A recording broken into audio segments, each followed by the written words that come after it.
নমস্কাৰ বন্ধু বান্ধৱীসকল মোৰ নতুন এটা ভিডিঅ'লৈ আপোনালোকক স্বাগতম জনাইছো আনন্দিতৰ দৰে আজি লৈছো আপোনালোকৰ মাজত এটা নতুন ভিডিঅ' আজি আলোচনা কৰিব ওলাইছো পিএম কিষাণ আৰু ৰেচন কাৰ্ডক লৈ এটা নতুন আপডেট আহিছে আপোনালোকক আজি মই এই ভিডিঅ'ত জনাম তো পিএম কিষাণ যিবিলাক হিতাধিকাৰী আছে কিস্তি নোপোৱা হিতাধিকাৰীসকলে কেনেকৈ কি কৰিলে আপুনি লাভ কৰিব পিএম কিষাণৰ কিস্তি আৰু ৰেচন কাৰ্ড যদি আপোনালোকে যেহেতু আপোনালোকক ৰেচন কাৰ্ড দি থকা হৈছে বহুতো হিতাধিকাৰীয়ে এতিয়াও লাভ কৰা নাই ৰেচন কাৰ্ড তো কেনেকৈ আপোনালোকে কি কৰিলে লাভ কৰিব ৰেচন কাৰ্ড আজি মই এই ভিডিঅ'টোত আলোচনা কৰিম তো গতিকে আপোনালোকে ভিডিঅ'টো কোনো স্কিপ নকৰিব হেকলৈকে চাই থাকিব তো বলক ভিডিঅ'টো আৰম্ভ কৰো welcome to my channel good luck Assam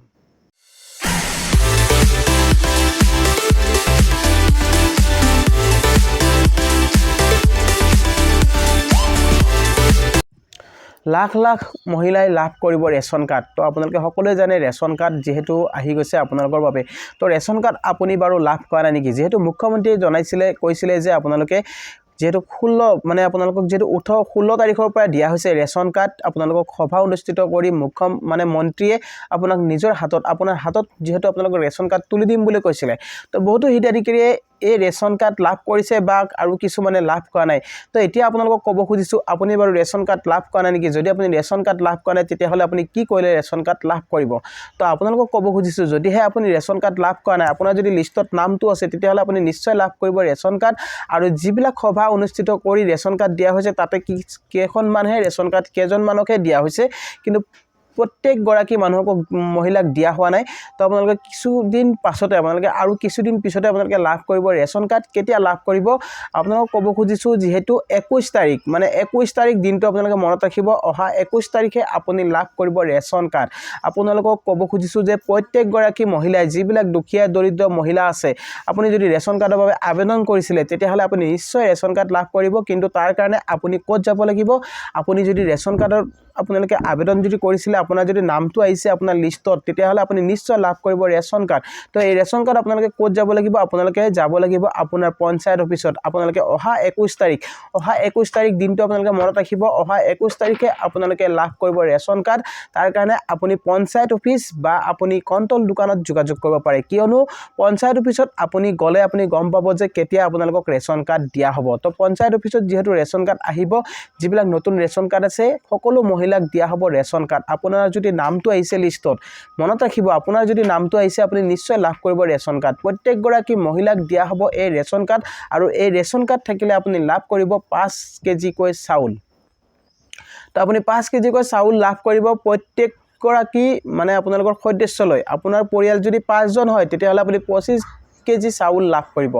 আৰু যদি 3 জন হয় তেতিয়া হলে আপুনি 15 কেজি চাউল লাভ কৰিব তো এইটো ভাল খবৰ আৰু আপোনাৰ যদি ৰেচন কাৰ্ড যদি থাকে তেতিয়া হলে আপোনালোকে কি সুবিধা লাভ কৰিব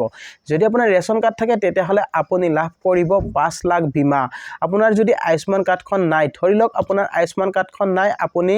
ৰেচন কাৰ্ডখন পাই গল ঠিক আছে আপুনি ৰেচন কাৰ্ডখন পাই গল কিন্তু ৰেচন কাৰ্ডখন পোৱাৰ পিছত আপুনি এতিয়া আৰু চিন্তা নাই আপুনি সেই ৰেচন কাৰ্ডখন দেখাই আপুনি 5 লাখ টকাৰ আপুনি সুবিধা ল'ব পাৰিব আপোনাৰ চিকিৎসা আপুনি ফ্ৰী কৰিব পাৰিব বা প্ৰাইভেট মেডিকেল হওক বা আপোনাৰ যিকোনো মেডিকেলত আপুনি এই চিকিৎসা কৰিব পাৰিব অকল আপুনি ৰেচন কাৰ্ডখন দেখালে হ'ল যেহেতু মুখ্যমন্ত্ৰীয়ে ঘোষণা কৰিছে আৰু মুখ্যমন্ত্ৰীয়ে জনাইছে যে আপোনালোকে অতি শীঘ্ৰে আপোনালোকে লাভ কৰিব ৰেচন কাৰ্ড আৰু ৰেচন কাৰ্ড আপোনালোকক সকলো দৰিদ্ৰ পৰিয়ালকে দিয়া হ'ব যদি আপুনি ৰেচন কাৰ্ড লাভ কৰা নাই তেতিয়া হলে আপুনি চিন্তা নকৰিব অহা 21 তাৰিখে আপুনি পঞ্চায়ত অফিচত খবৰ কৰিব পঞ্চায়ত অফিচত আপুনি লাভ কৰিব আপোনাৰ নতুন যিখন ৰেচন কাৰ্ড আপোনাৰ নামত আহিছে সেই ৰেচন কাৰ্ড আপুনি লাভ কৰিব আৰু এই ৰেচন কাৰ্ড থাকিলে আপুনি 5 কেজি কৈ চাউল লাভ কৰিব তো গাইস আপোনালোকে নিশ্চয় বুজি পালে তো আপোনালোকক নেক্সট যেটো খবৰ দিব ওলাইছো পিএম কিষাণ বহুতো কৃষকে এতিয়াও লাভ কৰা নাই কিস্তি যদি আপুনি পিএম কিষাণৰ হিতাধিকাৰী হয় আপুনি যদি এজন যোগ্য হিতাধিকাৰী হয় আপুনি আগতে কিস্তি পাই আছিল প্ৰত্যেকটো 3 মাহৰ মূৰত বা 4 মাহৰ মূৰত যেটো কিস্তি দিয়া হয় সেই কিস্তি আপোনালোকে লাভ কৰি আছিল কিন্তু আপুনি কিছু দিনৰ পৰা এনেকুৱা হৈছে আপুনি কিস্তি লাভ কৰা নাই তো আপুনি চিন্তা নকৰিব আপোনাৰ পিএম কিষাণৰ যেটো কৃষকৰ যেটো পইচা আছে সেই পইচা আপোনাৰ কলেকো নেযায় যদিহে আপুনি এই কামকেইটা কৰে আপুনি নিশ্চয় লাভ কৰিব পিএম কিষাণৰ কিস্তি আৰু পিএম কিষাণৰ কিস্তি যেহেতু লাখ লাখ পৰিয়ালক দিয়া হ'ব লাখ লাখ কৃষকে লাভ কৰিব এই 2000 টকা আপুনি যদি 2000 টকা লাভ কৰা নাই তেতিয়া হলে আপুনি সোনকালে এই কেটা কাম কৰি লওক প্ৰথম কামটো আপোনালোকক জনাব বিচাৰিছো কি কৰিলে আপুনি লাভ কৰিব আপুনি পিএম কিষাণৰ কিস্তি যদি আপুনি 16 নং কিস্তি লাভ কৰিব বিচাৰিছে আপুনি 15 নং কিস্তি লাভ নকৰিলে যেহেতু 15 নং কিস্তি কিহৰ বাবে আপুনি লাভ নকৰিলে আপোনাৰ এনেকুৱা সমস্যা হৈছে ধৰক আপুনি ভাবি লওক আপোনাৰ চক আপোনাৰ EKYC প্ৰবলেম হৈ আছে নাইবা আপোনাৰ লেন্ড সিডিং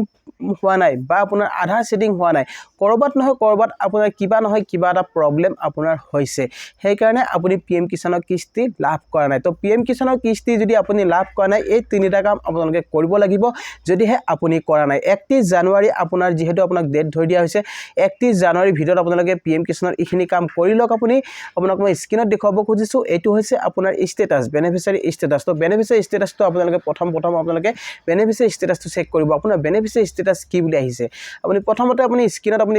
ইয়াত দেখিবলৈ পাইছে যেটা মই দেখুৱাইছো আপুনি প্ৰথম এনেকৈ দেখিব পাব আপুনি যদি বেনিফিচিয়াৰী ষ্টেট যেটো নম্বৰ আছে সেই নম্বৰটো মাৰি দিয়াৰ পিছত আপোনাৰ স্ক্ৰিনত এনেকৈ আহি যাব ঠিক আছে আপুনি আগতে যেহেতু আপুনি বেনিফিচিয়াৰী নম্বৰ আপোনাৰ ক্যাপচাটো দিলে আহি গৈছিল আপোনাৰ ষ্টেটাস কিন্তু এতিয়াৰ পৰা আপোনাৰ মোবাইল OTP আপুনি দিব লাগিব আপোনাৰ মোবাইলত যেটো আধাৰ নম্বৰ থাকিব সেই আধাৰত আপোনাৰ OTP টো গুছি যাব আপোনাৰ মোবাইল নম্বৰটো ঠিক আছে সেই মোবাইল নম্বৰটোৰ OTP টো দিয়াৰ পিছতহে আপুনি এই ষ্টেটাসটো চাব পাৰিব তো প্ৰথম কথাটো হৈছে কি আপোনালোকে এই ষ্টেটাসটো চালে আপুনি গম পাব যে আপোনাৰ কি প্ৰবলেম হৈ আছে তো এতিয়া মই ইয়াত স্ক্ৰিনত দেখুৱাইছো নাও ইয়াৰ ষ্টেটাসৰ যেটো বেনিফিচিয়াৰী ষ্টেটাস আছে এজন হিতাধিকাৰী 15 নং কিস্তি লাভ কৰিছে মই যেটো দেখুৱাইছো আপোনাৰ স্ক্ৰিনত তো আপোনালোকে চক ইয়াত আপোনালোকৰ প্ৰথম আহিছে লেন্ড সিডিং তাৰ পিছত দিয়া আছে EKYC তো গোটেইখিনি বস্তু ইয়েস হৈ আছে লেন্ড সিডিং ইয়েস হৈ আছে EKYC ইয়েস হৈ আছে আধাৰ সিডিং ইয়েস হৈ আছে তাৰ পিছত তলত আপোনালোকে চাব বিচাৰিছে আপোনালোকে ইয়াত চাব পাৰে FTO প্ৰসেসও ইয়েস হৈ আছে সেই কাৰণে লাভ কৰিছে 15 নং কিস্তি যদি আপোনাৰ এনেকুৱা হৈ আছে ধৰক আপোনাৰ ষ্টেটাসটোত আহি আছে লেন্ড সিডিং ন বা আপোনাৰ PM কিস্তি যেটো আপোনাৰ EKYC আছে সেইটো ন হৈ আছে বা আপোনাৰ আধাৰ সিডিং ইয়েস হৈ আছে এনেকুৱা ধৰণৰ বহুতৰ হিতাধিকাৰী এতিয়াও প্ৰবলেম হৈ আছে তো তাৰে ক্ষেত্ৰত আপোনাক ক'ব খুজিছো যদি আপুনি EKYC কৰিব পৰা নাই বা আপুনি লেন্ড সিডিং কৰিব পৰা নাই যেহেতু ইয়াত আপোনালোকে কি কৰিব লাগিব আপুনি যাব লাগিব আপোনাৰ CSC চেণ্টাৰত নাইবা আপুনি যাব লাগিব এগ্ৰিকালচাৰ অফিচ তো লাষ্ট সলিউশন আপোনালোকক যেটো দিব খুজিছো আপুনি যদি মোবাইলতো কৰিব পৰা নাই EKYC তেতিয়া হলে আপুনি গুছি যাওক আপোনাৰ CSC চেণ্টাৰত যদি আপোনাৰ নহয় আপুনি নিশ্চয় গম পাব আপোনাৰ মোবাইল নম্বৰটোত আপোনাৰ লিংক নাই আধাৰৰ লগত যদি আপোনাৰ আধাৰৰ লগত মোবাইল নম্বৰটো লিংক থাকে তেতিয়া হলে আপোনাৰ নিশ্চয় OTP আপুনি লাভ কৰিব আৰু OTP আহিলেহে আপুনি EKYC কৰিব পাৰিব আৰু যদি OTP নাহে তেতিয়া হলে আপুনি EKYC কৰিব নোৱাৰে এটো হৈছে আপোনাৰ PM কিষাণৰ যেটো মূল কাম তো আপোনালোকক ক'ব খুজিছো আপোনালোকে যদি PM কিষাণৰ কিস্তি যদি লাভ কৰি আছিল আগতে এতিয়া যদি লাভ কৰা নাই তেতিয়া হলে আপুনি এই কামটো কৰক আপোনাৰ প্ৰথম কথাটো হৈছে আপুনি লেন্ড সিডিং ওকে কৰক আৰু আপোনাৰ যেটো EKYC আছে সেই বস্তুটো ওকে কৰক আপোনাৰ আধাৰ সিডিংটো আপুনি ওকে কৰক যদি এই তিনটা বস্তু আপোনাৰ ওকে হৈ থাকে তেতিয়া হলে আপোনাৰ FTO প্ৰসেস আপোনাৰ ইয়েস হৈ যাব তাৰ পিছত আপুনি নিশ্চয় লাভ কৰিব PM কিষাণৰ যেটো 16 নং কিস্তি দিয়া হ'ব সেই 16 নং কিস্তি আপোনালোকে লাভ কৰিব পাৰিব তো গাইস আপোনালোকক জনাব বিচাৰিছো বহুতো হিতাধিকাৰীয়ে এটাই প্ৰশ্ন কৰি থাকে যে লেন্ড সিডিং হোৱা নাই তো আপোনালোকে লেন্ড সিডিং কিহৰ বাবে হোৱা নাই চক লেন্ড সিডিং আপোনাৰ হৈছে মাটিৰ ডিটেইলছ যদি আপুনি মাটিৰ ডিটেইলছ আগতে দিছিলে বা এতিয়া যদি আপুনি মাটিৰ ডিটেইলছ দিয়া নাই তেতিয়া হলে আপুনি যাব লাগিব ৰেভিনিউ সাৰ্কল অফিচ আপুনি সাৰ্কল অফিচত যাব আপোনাৰ মাটিৰ ডিটেইলছটো আপুনি উলিয়াব আপোনাৰ নামত যদি মাটি আছে আপোনাৰ নামটো ক'লে তেখেতসকলে আপোনাৰ ষ্টেটাসটো আপোনাৰ মাটিৰ ডিটেইলছটো উলিয়াই দিব পাৰিব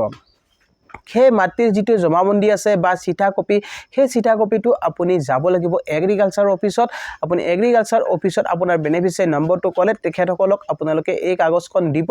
আৰু আপোনালোকে কৈ দিব যে আপোনাৰ লেন্ড সিডিংটো ন হৈ আছে তো তেখেতসকলে এই কাগজখন যেতিয়া সাবমিট কৰিব তেতিয়া আপোনাৰ লেন্ড সিডিংটো ইয়েস হৈ যাব তো এইটো কথা আপোনালোকক মই বুজালো যদি আপোনালোকে বুজি পোৱা নাই তো এই কামটো আপোনালোকে কৰক আপোনালোকৰ লেন্ড সিডিং যদি ন হৈ আছে তেতিয়া হলে ইয়েস হৈ যাব আৰু EKYC ক্ষেত্ৰত ক'ব খুজিছো EKYC টো হৈছে আপোনাৰ আধাৰৰ লগত প্ৰবলেম যেটো আপোনাৰ আধাৰ মোবাইলৰ লগত আপোনাৰ OTP নাহাৰ বাবে আপুনি EKYC কৰিব পৰা নাই তো EKYC কৰিবলৈ হলে আপুনি কি কৰিব লাগিব চক আপোনাৰ যদি আধাৰত OTP আহা নাই তেতিয়া হলে আপুনি কি কৰিব লাগিব আপুনি আধাৰ চেণ্টাৰত যাব আধাৰ চেণ্টাৰত গৈ আপোনাৰ যেটো নম্বৰ আপোনাৰ আগতে দিছিলে সেই নম্বৰটো যদি OTP আহা নাই আপুনি বেলেগ এটা নম্বৰ আপোনালোকে আধাৰ লগত লিংক কৰাব সেই লিংক কৰাৰ পিছত সেই নম্বৰটো আপোনালোকে অফিচত আপোনালোকে দি দিব এগ্ৰিকালচাৰ অফিচত আপোনাৰ একাউণ্টৰ লগত এক্টিভেট কৰাই ল'ব যেটো বেনিফিচিয়াৰী নম্বৰ আছে তাৰ লগত আপোনালোকে লিংক কৰাই ল'ব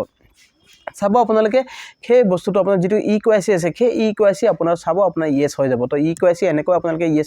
আপুনি ইয়েস কৰাব পাৰিব আপোনাৰ যদি মোবাইলত আপুনি কৰিব বিচাৰে আপুনি মোবাইলটো কৰিব পাৰিব বা আপুনি CSC চেণ্টাৰত যদি যায় CSC চেণ্টাৰটো আপোনালোকে কৰিব পাৰিব তো আই হোপ আপোনালোকে নিশ্চয় ভিডিঅ'টো বুজি পালে আৰু যদি আপোনালোকে 16 নং কিস্তি পাব বিচাৰিছে তেতিয়াহ'লে এইখিনি কাম আপোনাক গুৰুত্বপূৰ্ণ হয় তো আপোনালোকে অতি সোনকালে এই কামখিনি আপোনালোকে পূৰণ কৰক নিশ্চয় আপোনালোকে লাভ কৰিব PM কিষাণ কিস্তি তো আই হোপ আপোনালোকে নিশ্চয় ভিডিঅ'টো বুজি পালে তো ভিডিঅ'টো চাই কেনেকুৱা পালে জনাব ভিডিঅ'টো চাই যদি ভাল পাইছে তেতিয়াহ'লে এটা লাইক আৰু শ্বেয়াৰ কৰিব নাপাহৰিব আৰু লগতে মোৰ চেনেলটো যিসকলে নতুনকৈ আহিছে তো চেনেলটো ছাবস্ক্ৰাইব কৰি ৰাখিব আৰু কাষত থকা বেল আইকনটো প্ৰেছ কৰি দিব যাতে এনেকুৱা ধৰণৰ নতুন ভিডিঅ' আহিলে সকলোতকৈ আগত পাই থাকে তো গাইজ আজিলৈ ইমানে জয় আই অসম